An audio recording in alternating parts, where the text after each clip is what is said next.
So, complaining is okay in my book because getting and staying in shape after 40 isn't easy. Now, of course, it's doable, but surely at this age we've earned the right to moan about it while we're doing the healthy thing.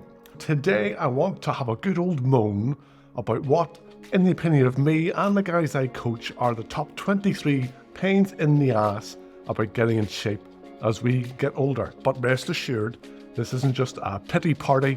I'll be giving you solutions and workarounds for every problem so you can stay in shape in your 40s and beyond. Hey, Chris here from Over 40 Freaking Awesome, helping you get and stay in shape after 40 without doing anything remotely weird or hardcore. Subscribe if that sounds like the type of information you need in your busy life. But let's jump in and sprint through these 23 problems and solutions to getting your ass in shape as you get older. Number 1, there's a stupid lack of time. Spouse, kids, boss, everyone wants a piece of us. If we just had 10 spare hours for working out and prepping healthy food, we'd be in such good shape, right?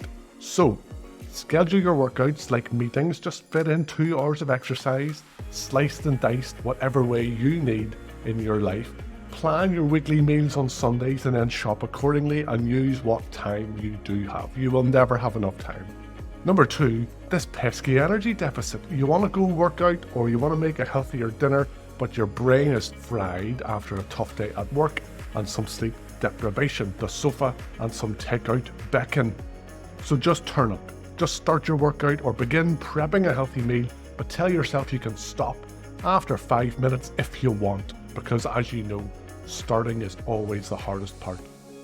Then pain in the ass number 3, motivation is a real roller coaster. So after that initial buzz of being virtuous and starting to work out regularly or eat better, the novelty starts to wear off and doubts about whether this is all working starts to creep in. What you can do is look upon all this as a lifestyle habit, not a project. Recognize not every workout or meal has to be fun and exciting. 80% of the time it will just be average, but that's okay. You're still moving forward.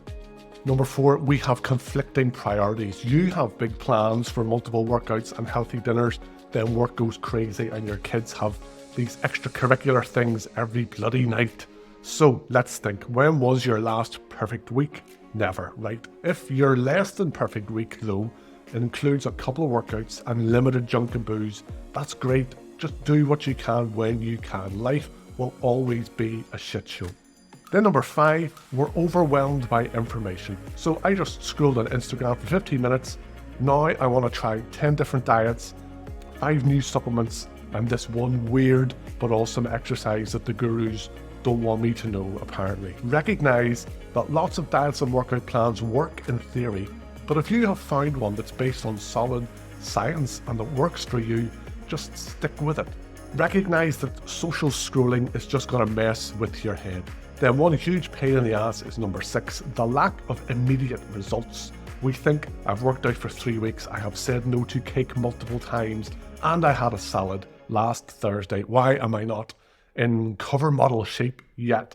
I really am trying. This one is very, very common. So first off, we need to have realistic expectations around all this, like losing a pound a week of fat or some visible body shape changes after 6 weeks. And then track your weight and measurements so you know if it's all working. Otherwise, again, you'll mess with your head.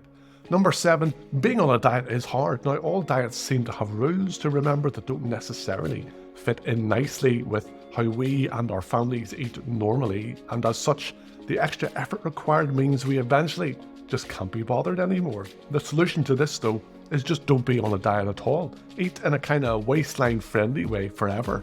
High protein breakfast and lunches Monday to Friday. Use Google to find some recipes for that. And then have controlled portions for family dinners. Then weekends just do whatever. Keep this all as simple as possible. Then number 8, balancing social obligations is also tough.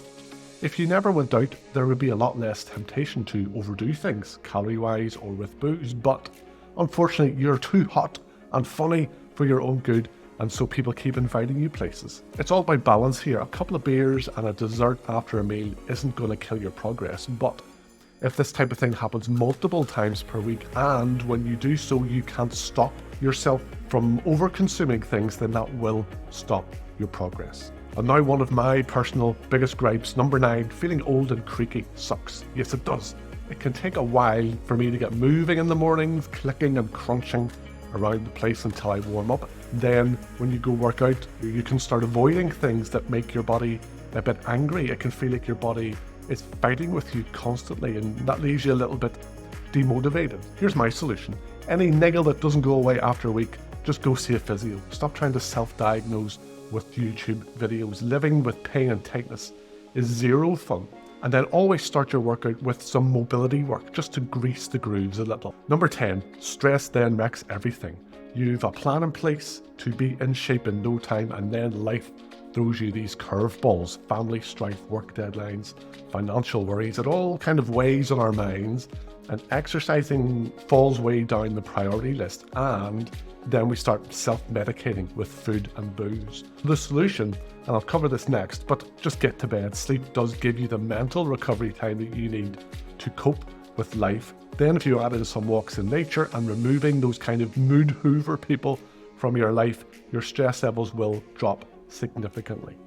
But then on to pain in the ass number 11, I can't get no sleep. Now, sleep deprivation kills your motivation, messes with your hunger signals so you snack more, and leaves you feeling just completely zonked after 5 minutes of working out, even when you do get to the gym. So sleep truly has the power to wreck and fix everything. Don't overthink this. Get to bed at 10:30 Monday to Friday.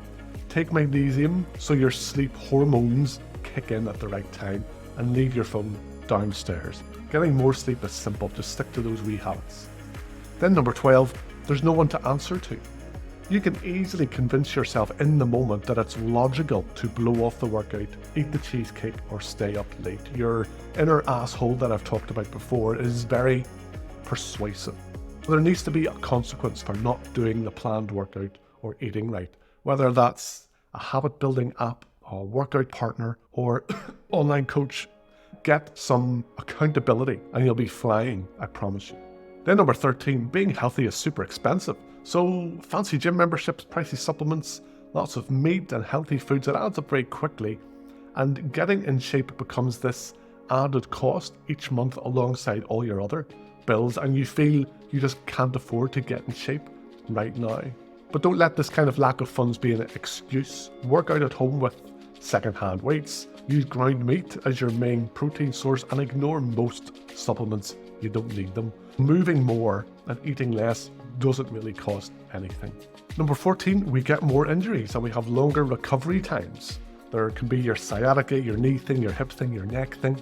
You seem to constantly get hit by some little niggle just when it feels like you're building up a head of steam with your training, and then the thought occurs to you, maybe I'm getting too old for all this, and it gets harder and harder to get back on the horse each time. So build a mobility routine into your day. Even in bed before you get up, you can do some stretches, or after your shower, so that you stay limber and flexible and injury free. And again, just go see a damn professional to get any of those longer term niggles fixed for good. Number 15, we just can't get started. You're waiting for life to calm down so you have enough time and energy to devote to Operation Get in Shape, but that magical week of calm never seems to come around. So you wait and you wait. So here's the thing, just start now. Regardless of how busy this week is, if you've only time for one 20-minute workout this week, great, do that. If you can't prepare healthy dinners this week, fine, just eat less of your unhealthy dinners. And if you've no time for, say, some mindfulness or a stress-busting walk, just get to bed earlier. Start where you are and just do what you can every week. Then pain in the ass number 16 is feeling like a technophobe. Now, you've got a workout app, some Garmin running map thing on your phone. Maybe you use MyFitnessPal to track calories. You wear a Fitbit. You've data coming out of your ears about how much you're training and eating, but no idea what it really all means or what to do with this information. So these days, I'm back to using a notepad and pencil to track my workouts. I don't track calories anymore. I've learned to eyeball portions, having worked out ballpark calories of my regular meals. And with wearables like Fitbits, they're great if you know what to do with the data. Otherwise, they're just a waste of money. Number 17, your lovable pesky family gets in the way. You want to eat more healthily, but your family doesn't. You want to work out, but your family needs you to drive them places. You want to get to bed early, but your spouse has other ideas and wants to watch TV. WTF, I think the kids say. We can fix this one too, not by locking your family in the basement, as tempting as that probably is for you some days like me. Don't change your family dinner favourites, just change your portion sizes. Agree your workout times with your household so that they know you're unavailable. And just get your family on board in some way and supporting you in what you're trying to do for yourself. And in that way, there will be fewer bumps along the way. Then number 18, even your workplace makes things hard. So there's cake for so-and-so's birthday. People are going out to the pub for lunch to celebrate Mr. X doing thing Y. Plus then you're sitting down all day and staring at a screen and hardly moving. Your workplace can really suck when you're trying to get yourself in shape. So I hate to tell you this, but the mere existence of cake in your vicinity does not mean you must eat the cake. Going to the pub also does not mean that you need to feast on beer and wings. Just try to have some control in those situations. And go for a walk in your office too every 30 minutes just to stretch your legs, even if that means you're just going for a sneaky visit to the bathroom to look at your phone.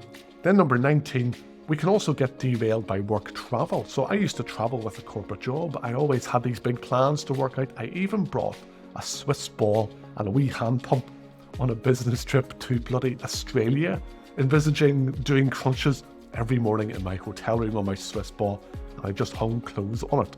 Jet lag, boozy client dinners, long work days, feeling like all of our meals on these trips should be exciting really makes these things quite messy. So flip your mindset. Stop seeing work travel as a vacation where you're living it up to the max daily. You don't really need a 4-course breakfast in your hotel every morning. Use the hotel gym before breakfast if it has one, and just learn from me. Leave your Swiss ball at home. Then on to number 20, our mental health struggles can keep us stuck too. When I was younger, I thought my 40s would be plain sailing. I've got more money, I'll have fewer worries. How wrong I was. If anything, we have more stress and more to worry about the older that we get, and our mental health can suffer as depressive thoughts refuse to go away sometimes. This obviously makes getting in shape difficult to get motivated about. So for me, getting in shape needs to come from a place of deciding, here, I'm worth taking care of and I want to take better care of myself, and then building habits from there. So if you don't think right now that you're worth taking care of, please do reach out and talk to someone. Number 21, we're almost there. Everyone online looks hot. You can be feeling quite good about your progress, then you have a quick scroll online and you see dozens of six-packs, glistening bodies, people talking about their snazzy, amazing programs, and you think, maybe I don't look that good after all. I don't think I'm ever going to look that good. Look, it's true, you will not look as good as some buff 21-year-old online guru, but you also can't compare your day 1 to someone else's day 3000 or whatever. Never mind someone who hasn't been through what you and your body have been through over the last 20 years. Just do you. Pain in the ass 22, we can't find the right information. So Guru A says do this, but then Guru B says do the opposite. A study says drink red wine, another says don't, it kills you. There's so much conflicting information that it's almost impossible to know what's the right thing to do. So in a way, I actually miss encyclopedias, definitive answers. The solution to this is find a couple of YouTubers, podcasters, or writers that you connect with, whose approach that you like, and just stick with them. You don't need to keep playing the field and confusing yourself. And then our final pain in the ass when trying to stay in shape after 40 is that long-term planning is extremely dull. So getting started is quite exciting. Sticking with it and then making progress for a couple of months is also fun and rewarding. You feel great. But then you realise, hold on, I have to do this health shit forever. That's a long time. And then the prospect of plodding away at all of this for decades is fairly underwhelming. But this is exactly why it's vital to start getting yourself in shape by building sustainable habits instead of anything that's too high maintenance. Firstly, just commit now to taking care of yourself forever. But then when you build that habit and commitment to taking care of yourself, you now have time to explore different approaches every, say, 6 to 8 weeks to keep things interesting. So there's your 23 pains in the ass. I'm sure at least a few of those struck a chord with you. Check out the link in the description for a free calories and macros calculator if you're struggling to know what and how to eat to lose a little weight these days. And of course, remember to subscribe so you never miss anything from me. I look forward to chatting soon though, mate. Take care.